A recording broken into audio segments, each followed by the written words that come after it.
Uh, this is the third recording. I've heard what people have said. I've heard their comments, and this is my third recordings concerning her. That is her picture. She's the one. I want to say this, and I remember one person telling me that you are an expert in presenting non-fictional stories, and your sister is an expert in presenting fictional stories. So you belong to two different worlds, and so you should leave your sister. Okay, let her continue presenting fictional stories. Let her make millions from fictional stories. Let me make hundreds from non-fictional stories. And this is one of the non-fictional stories. When she escaped from legal custody, she went to Mombasa. And police constable driver Charles Onyancha Onchiri somehow learned of it.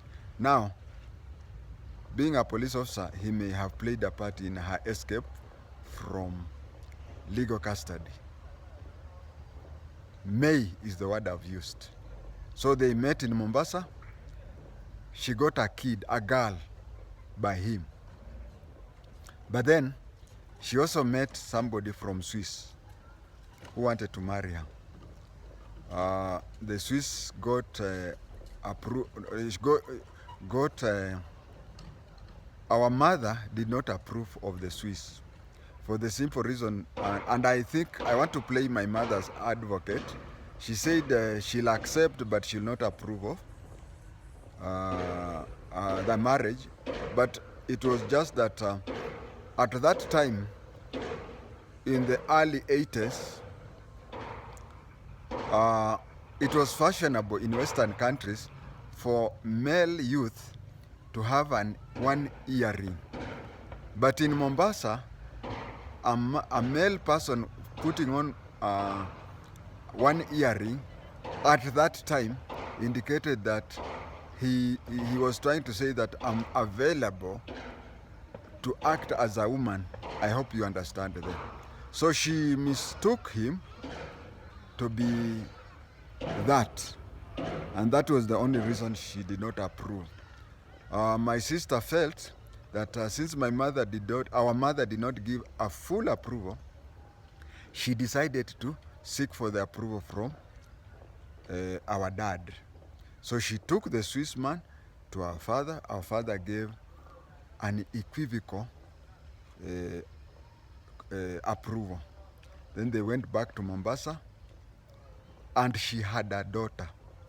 Now here is something you have to understand. The daughter was a daughter of Charles Onyancha Onchiri. Then the daughter just suddenly died at Makadara Hospital. For those of you who don't know Mombasa, Makadara Hospital is known as Coast Provincial General Hospital.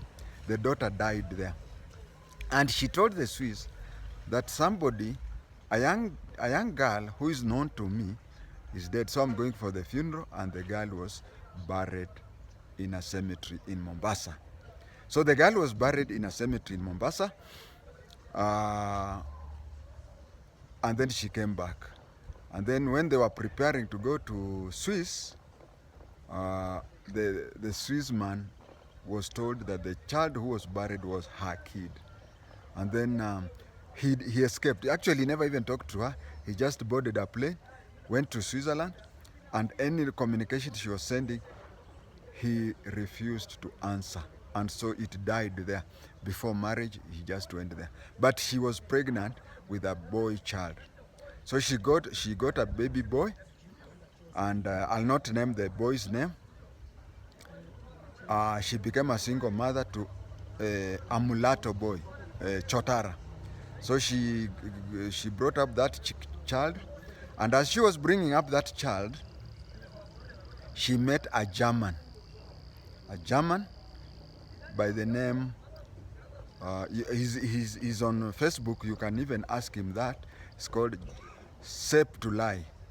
Now Tulai is sio ati kudanganya, lakini it is a name in those countries. Just like we have a tribe in Nigeria called Fulani, and another country called, there's a tribe called Mende. So you find that the man is called Tulai. The name Sep is short for Joseph. He got married. She got married to him, and when they went to a town called Bochum, they got two kids. They got two kids, a boy and the last one a girl. They got that. It reached a stage where, you know, during all that time, a period of about 7 years, she used to tell her husband that in her family, almost everybody is a police officer, which is true. Father police officer, brothers police officer, cousins police officers, whatever. So in our family, everybody is a police officer. So she one day came to Bamburi Beach, took a beach boy there, told him that he has to say that he's a police officer, took him to Bochum. When she took him to Bochum, she introduced him to her husband as somebody who is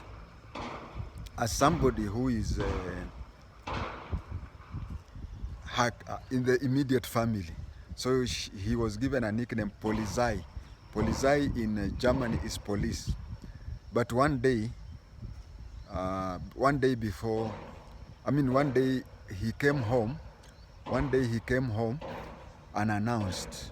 Whatever he saw, Polizei was on a plane back to Kenya immediately, and divorce proceedings started. Divorce proceedings started immediately. And when divorce proceedings started immediately, there came to the German Children's Court decided that, you know, in every case, in most cases, you'll find that a woman, over 98% of the cases, the woman is the one who is left with the custody of children. But in this case, it was decided that the man, because of the mental status of the woman, it was decided that the man remains with the kid. So he was given custody of the two kids. But when it came to the custody of the elder kid, there was a question. There was a question that he was not the child's biological father. It was decided he was not the child's biological father, so he cannot be taken. And why can't the boy be given to the mother?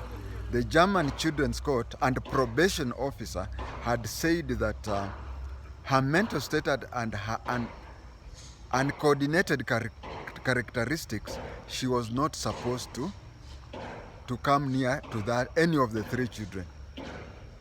So here is a situation when the boy cannot be given to Sep Tulai because that is not the biological father. The girl and the other boy were given because that is the biological father. But this elder boy was not given. Why? Because his mother ni wazimu. So they decided to take, and you see there is this profiling. The boy has a German and Kenyan characteristics. Yes, the father was a Swiss, and you know Swiss are Germans. The father was a Swiss, and the mother a Kenyan. Okay, that is equivalent to the father being a German and the mother being a Kenyan. So they were looked for, where can we find a very good situation where this boy will be? Where will he find a situation where this boy would be in safe hands away from her? As they said, okay, they looked for a couple in Karen C. In the general, what is the name of this school? Yamatiba. And then there is also this place where the deputy president's official residence is. That is, they were staying in that direction. That is where they used to live. There was a Maragoli man who is married to a German lady. So he was approached by the German government that since this child is half German and half Kenyans, we want you to keep this child. Then they kept, of course, in the German system, when you keep a child who is not yours, you are paid. So this couple was paid to keep this child staying with their own kids. And the child was admitted to German school in Gigiri. Admitted in German school in Gigiri, so they used to stay there. One day she sneaked, I think that was 2002, she sneaked into Kenya, made her own inquiries. She was told where the school, where the boy stays, not very far from, it is in the Currency area. She managed to get where the child stays. She went there and met the child. When they met her own child, the couple reported the matter to the German police. The German police coordinated with tourist police and German school in Gigiri. The German Ministry of Children Department decided, German Children Department decided that the child should be removed from Kenya and whatever, taken back to Germany and be adopted by a certain family, because her meeting the child, she was supposed to be arrested. Now, I don't know, I know her, the way she acts, kama wazimu, but for the German government to have come to a conclusion that it was for the safety of her children, for her not to be near the children, that they took, I even understand this boy was once taken to Houston, Texas, to be away from the mother. Now, this is a person who writes a book and says that our father was like Hitler, was like Idi Amin. Well, I can say this with the due respect,